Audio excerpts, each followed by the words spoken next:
just don't know where I can go. Fun's getting low. Winter is a coming fast and colder than the last. Pity for me, cold as can be. When breezes blow with ice and snow, no wonder then I sing time and again. Welcome to Sparky on Ice, the coldest podcast on the internet. Today is August 11th, and I've been on ice for 208 days. Welcome back, everybody. Yeah, I know it's been about 3 weeks since my last episode, but things have been really, really busy lately, and just haven't had time to get down to making a show. But hopefully, I'll be able to get back into it real soon and make sure everything's working pretty good. Anyway, on to what I want to talk about today. So the sun is making a return. Over the past few weeks, we've had a lot more light over the horizon. It started out with just like an hour of sunlight looking light, like the beginning of a sunrise. I did that for several days, and then one day you just looked up and it was like 2 hours of blue sky over half of the sky.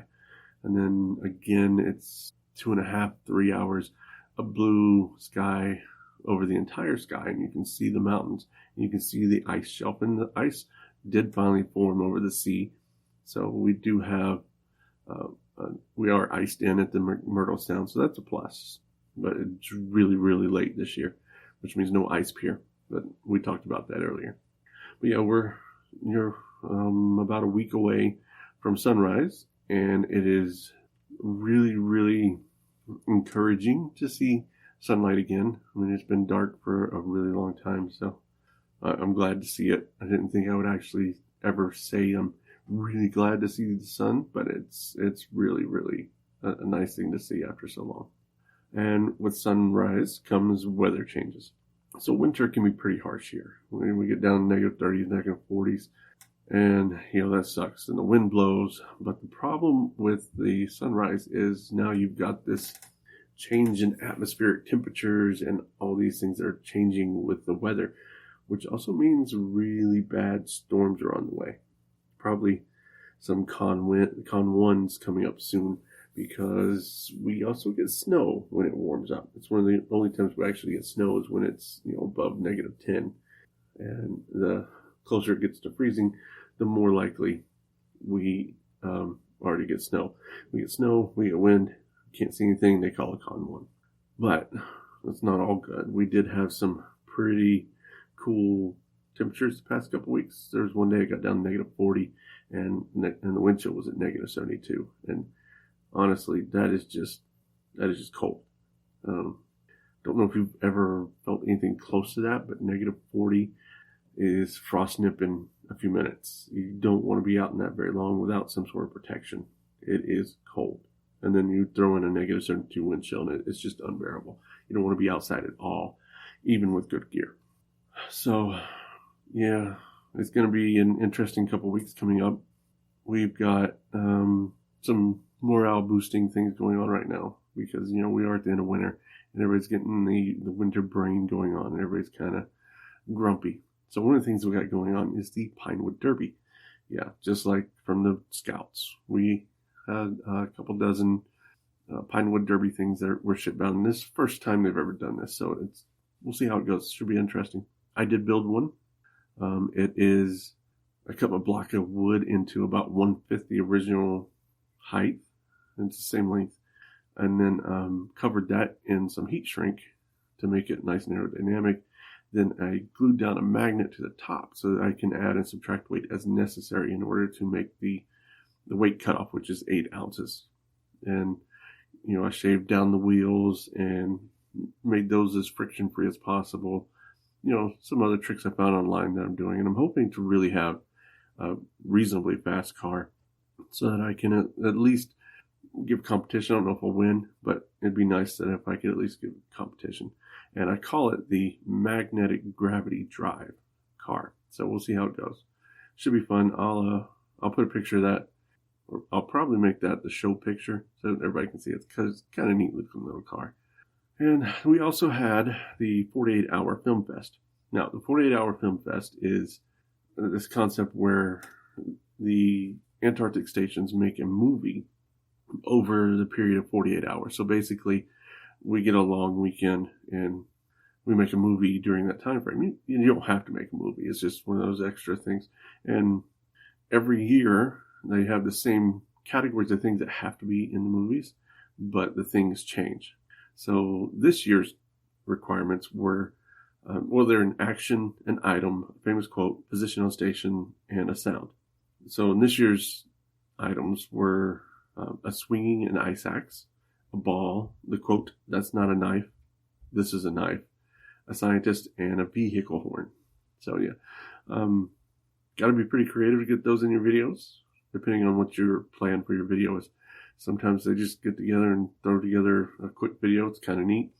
And then yesterday we had our film festival where we viewed all the videos that came in from all the different stations. It took about 3 hours to watch all the videos, but some were really, really good. Some were really high production quality, like, something you might want to see in like B quality movies, and some of them were actually better than B quality movies. They were actually really good. Like the one from the British station was centered around an incident where a station manager some years ago had burned a stack of apparently incredibly good porn magazines and had upset the entire station because of that. So the whole idea on that was the station manager was telling them about the porn they were watching on their internet, and it is hilarious. I'm hoping that makes the internet. I'm not going to give away but too much, but basically he would give names, and it was really a play on words because they weren't actually porn videos that they were showing. They were normal actions based on those words. So, but yeah, that one was really funny. And then the South Pole did one, which I found really hilarious. It was a conspiracy theory one where one of the staff was supposedly really there to investigate the flat Earth. And during the movie, he finds all the secret labs in the South Pole, like where they shot the moon landing or where they create gravity. And of course, he found the ice wall control center. Ends up that he doesn't make it off station, but that's just the way it goes. So yeah, some really good stuff in those films. Shows a lot of creativity from the people who live here on Antarctica, and in some cases, some of the, I guess, quirkiness of some of the people who live on the station. So in the show notes, I'll put a link to the 2017 winner, because I did find them on YouTube. It's from Casey Station, which I think is Australia. And that's a really good movie to show you just the kind of quality some of these movies. Some of them were worse than B movies, but for the most part, they were pretty good. So that link will be in there. Also, there is more karaoke. I went back to karaoke this week, and I sang "Walk the Line" by Johnny Cash, and did pretty good, I guess. Since he fits my vocal range, and I really can't carry a tune anyway, so I can do that. Also did a song that a friend of mine suggested I do for fun, and it's "Cool Kids" by Echo Smith, which is a really cool song. You should look it up. And while it's technically out of my range, it's pretty easy to do, and I like the music. Had a really cool beat. But it was a bit of tongue-in-cheek poke at the folks we call the cool kids table in the galley. It's kind of like those, well, it's the cool kids, just like the ones you had in high school, the jock and the cheerleader. Yeah, that's the kind of people that sit at the cool kids table.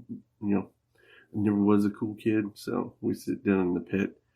We have fun and make fun of the cool kids up in the mezzanine up there. Yeah, so that's karaoke.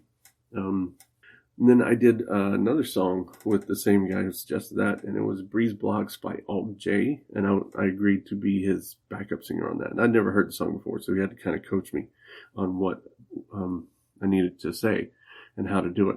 And it went pretty well. It was considered I never heard it before. I did some practicing, and we're going to do it again next time, and it should be much better. And then also next time, I'm thinking about doing a couple different songs. One of them is going to be "In a Big Country" from Big Country. I think it's well within my vocal range. It's not that hard to do, but we'll see how I do in practice. And hopefully, if I can remember to do it, I'll bring my camera and or my phone, not my camera, and the stand so that I can take a video of it and put it on the YouTube channel. That should be a lot of fun.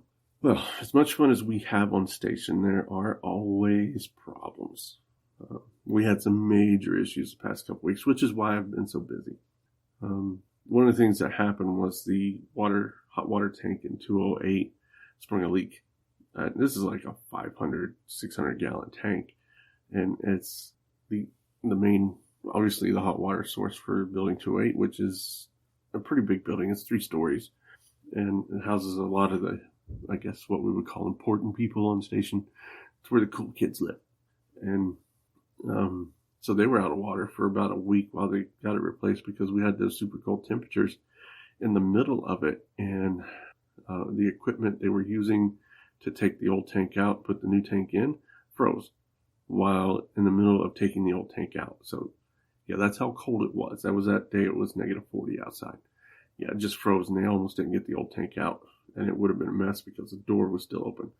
Yeah, no fun whatsoever. Another big thing that came up is the NSF wanted their aquarium pumps up and running. So down at one of our science buildings, there is an aquarium where they do science on fish. And these pumps constantly pump in seawater so that the temperature is regulated to exactly what the seawater is. I mean, it makes sense. The fish needs fresh seawater. So these pumps have to go in. They come out every January and they go back in before main body in October. Well, usually the scientists come down in October, so it's not a big deal. We got plenty of time to do it. Apparently, the scientists coming down at wind flight, which is August, and they needed them up and running by then.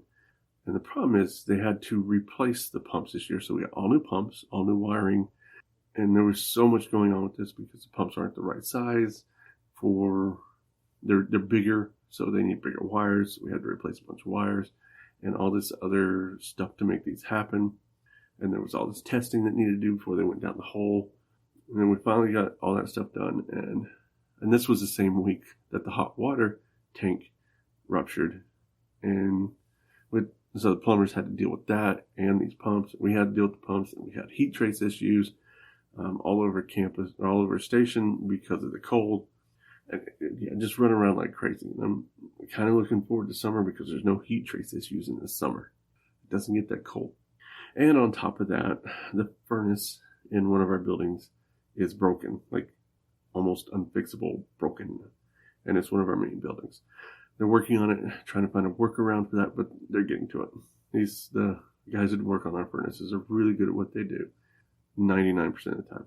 And I'm pretty sure they'll get it working at some point in time. Otherwise, they're going to freeze because it's the building most of them live in.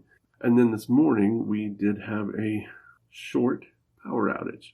And so I was sitting in the galley having brunch, and I'd just gotten up to get coffee and turn around, and it was like the lights going down in one of those movies where they want to make it seem dramatic. You know, the lights flicker a little bit, and then they dim, and then you go out entirely. It's kind of what happened. I was like, oh man, we lost a generator, because that's sure sign, generator's out.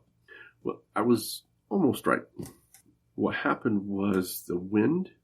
Well, this morning they had really good wind, so they had switched to one generator and the wind turbines up on the hill. No one expected the wind to just die. And normally that's not a problem.